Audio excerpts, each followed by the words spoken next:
जय श्री श्याम भक्तों, कैसे हैं आप सब।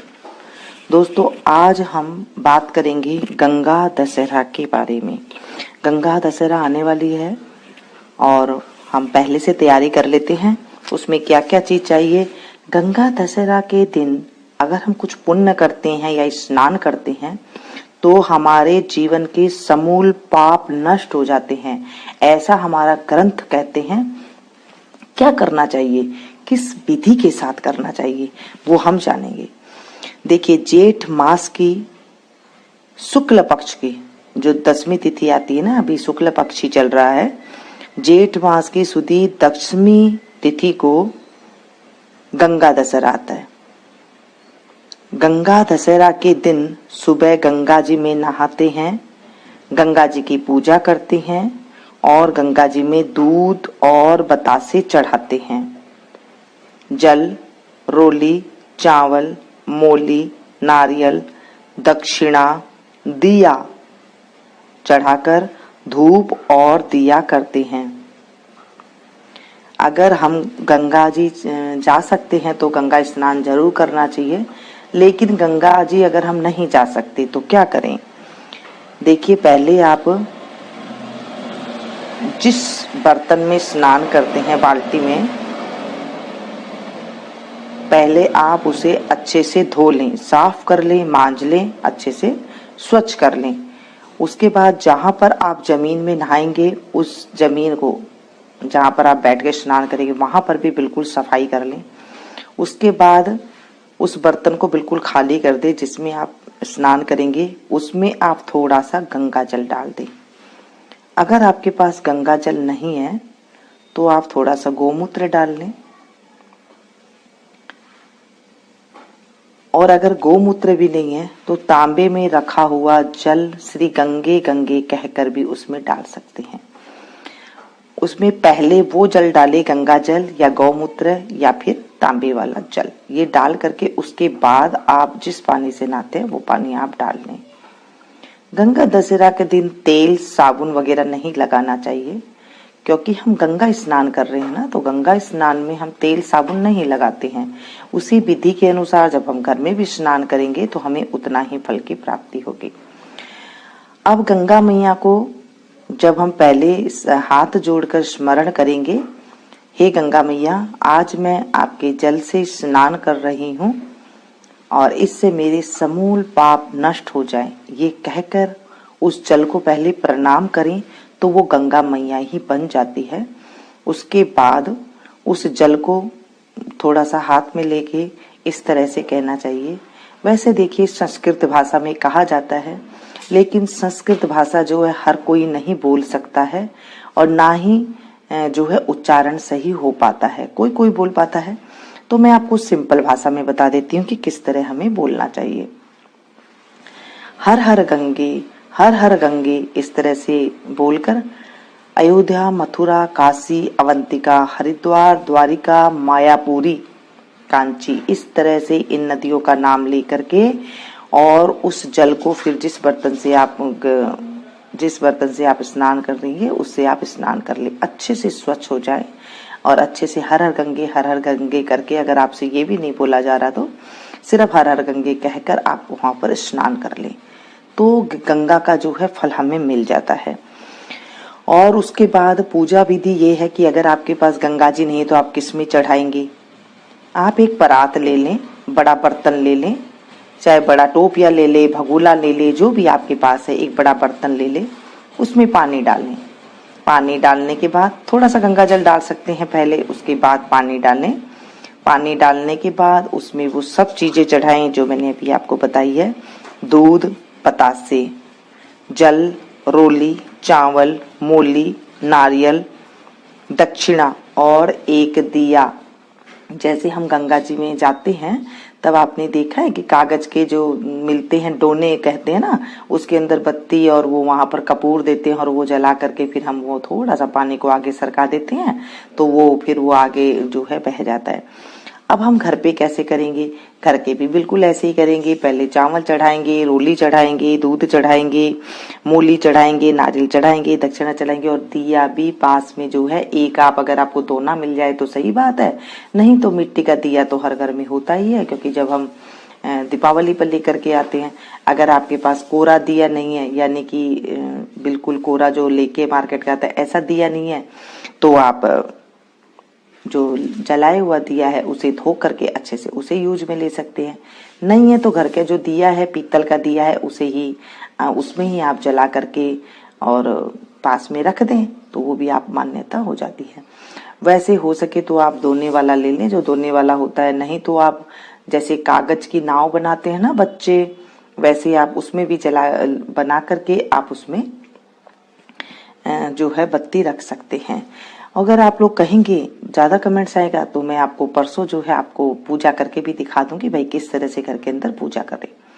फिर आप उन सबको मन में आएगा कि हम इन सब का क्या करें। पूजा करने के बाद जब जोत एकदम से अपने आप ही हो जाए, उसके बाद शाम के टाइम तक जैसे दिन छिपता है ना, उसके बाद उससे पहले ही पीपल में जाके चढ़ाया है कहीं पर उस जल को, या फिर किसी अपने घर पे ही किसी पौधे में डाल दे। इस तरह से कर लें और तो ये गंगा जी की पूजा मान्यता हो जाती है। कई घरों में गंगा दशहरा के दिन आपके घर में जितने मर्द होते हैं, बेटे हो, उतने जनों का 1.25 सेर आटे का चूरमा और पूड़ी बनाकर हनुमान जी की पूजा की जाती है। कई घरों में, जैसे बानियों के घर होते हैं, ब्राह्मणों के घर होते हैं, कई घरों में इस तरह से पूजा हो जाती है। कई घरों में कुछ अलग तरीके से पूजा होती है। जो नॉर्मल पूजा है वो मैंने आपको बताई है, लेकिन कई घरों में ऐसे पूजा की जाती है। हनुमान जी को जो है पूजा कर चूरमा और पूरी अपने नौकरों को और ब्राह्मणों को बांट देते हैं, और इस जो प्रसाद है इसको रात को बासी नहीं रखा जाता है। सब कोई उसे प्रसाद के रूप में ले लेते हैं और इस तरह से गंगा दशहरा की पूजा की जाती है कई घरों में। और जो नॉर्मल पूजा है मैंने आपको बता दी है। अब उसके बाद क्या करेंगे आप? उसके बाद आरती करेंगे, कथा करेंगे, उसके बाद आप आरती कर लें। कथा इस तरह से है, प्राचीन काल में अयोध्या में सागर नाम के राजा राज्य करते थे। उनके केसिनी तथा सुमति नाम की 2 रानियां थी। केसिनी से अंशुमान नाम का पुत्र हुआ तथा सुमति के 60,000 पुत्र थे। एक बार राजा सागर ने अश्वमेघ यज्ञ किया। यज्ञ की पूर्ति के लिए एक घोड़ा छोड़ा। इंद्र यज्ञ को भंग करने हेतु घोड़े को चुराकर कपिल मुनि के आश्रम में बांध आए। राजा ने यज्ञ के घोड़े को खोजने के लिए अपने 60,000 पुत्रों को भेजा। घोड़े को खोजते खोजते वे कपिल मुनि के आश्रम में पहुंचे तो उन्होंने यज्ञ के घोड़े को वहां बांधा पाया। उस समय कपिल मुनि तपस्या कर रहे थे। राजा के पुत्रों ने कपिल मुनि को चोर चोर कहकर पुकारना शुरू कर दिया। कपिल मुनि की समाधि टूट गई तथा राजा के सारे पुत्र कपिल मुनि की क्रोधाग्नि में जलकर भस्म हो गए। अंशुमान पिता की आज्ञा पाकर अपने भाइयों को खोजता हुआ जब मुनि के आश्रम में पहुंचा तो महात्मा गरुड़ ने उसके भाइयों के भस्म होने का सारा वृत्तांत कह सुनाया। गरुड़ जी ने अंशुमान को यह भी बताया कि यदि इनकी मुक्ति चाहते हो तो गंगा जी को स्वर्ग से धरती पर लाना होगा। इस समय अश्व को ले जाकर अपने पिता के यज्ञ को पूर्ण कराओ। इसके बाद गंगा जी को पृथ्वी पर लाने का कार्य करना। अंशुमान ने घोड़े सहित यज्ञ मंडल में पहुंचकर राजा सगर से सब वृत्तांत कह सुनाया। महाराज सगर की मृत्यु के पश्चात अंशुमान ने गंगा जी को पृथ्वी पर लाने के लिए तप किया, परंतु वह असफल रहे। इसके बाद उनके पुत्र दिलीप ने भी तपस्या की, परंतु उन्हें भी सफलता नहीं मिली। अंत में दिलीप के पुत्र भागीरथ ने गंगा जी की पृथ्वी पर लाने के लिए गोकर्ण तीर्थ में जाकर ब्रह्मा जी को प्रसन्न करने के लिए कठोर तपस्या की। तपस्या करते करते कई वर्ष बीत गए तथा ब्रह्मा जी प्रसन्न हुए। तब गंगा जी को पृथ्वी लोक पर ले जाने का वरदान दिया। अब समस्या यह थी कि ब्रह्मा जी के कमंडल से छूटने के बाद गंगा के वेग को पृथ्वी पर कौन संभालेगा। ब्रह्मा जी ने बताया कि भूलोक में भगवान शंकर के अतिरिक्त किसी में भी यह शक्ति नहीं है जो गंगा के वेग को संभाल सके। इसलिए उचित यह है कि गंगा का वेग संभालने के लिए भगवान शिव से प्रार्थना की जाए। महाराजा भागीरथ एक अंगूठे पर खड़े होकर भगवान शंकर की आराधना करने लगे। उनकी कठोर तपस्या से प्रसन्न होकर शिवजी गंगा को अपनी जटाओं में संभालने के लिए तैयार हो गए। गंगा जी जब देवलोक से पृथ्वी की ओर बढ़ी तो शिव जी ने गंगा जी की धारा को अपनी जटाओं में समेट लिया। कई वर्षों तक गंगा जी को जटाओं से बाहर निकलने का मार्ग नहीं मिला। भागीरथ के पुण्य अनुनय विनय करने पर शिव जी गंगा को अपनी जटाओं से मुक्त करने के लिए तैयार हुए। इस प्रकार शिव की जटाओं से छूटकर गंगा जी हिमालय की घाटियों में कलकल निनाद करने मैदान की ओर बढ़ी। जिस रास्ते से गंगा जी जा रही थी उसी मार्ग में ऋषि जहुन का आश्रम था। तपस्या में विघ्न समझकर वे गंगा जी को पी गए। भागीरथ के प्रार्थना करने पर उन्हें पुण्य जांग से निकाल दिया। तभी से गंगा जहन पुत्री का जाह्नवी कहलाई है। इस प्रकार अनेक स्थलों को पार करती हुई जाह्नवी के कपिल मुनि के आश्रम में पहुंचकर सागर के 60,000 पुत्रों के भस्म अवशेषों को तारकर मुक्त किया। उसी समय ब्रह्मा जी ने प्रकट होकर भागीरथ के कठिन तप तथा सागर के 60,000 पुत्रों के अमर होने का वर दिया तथा घोषित किया कि तुम्हारे नाम पर गंगा जी का नाम भागीरथी होगा।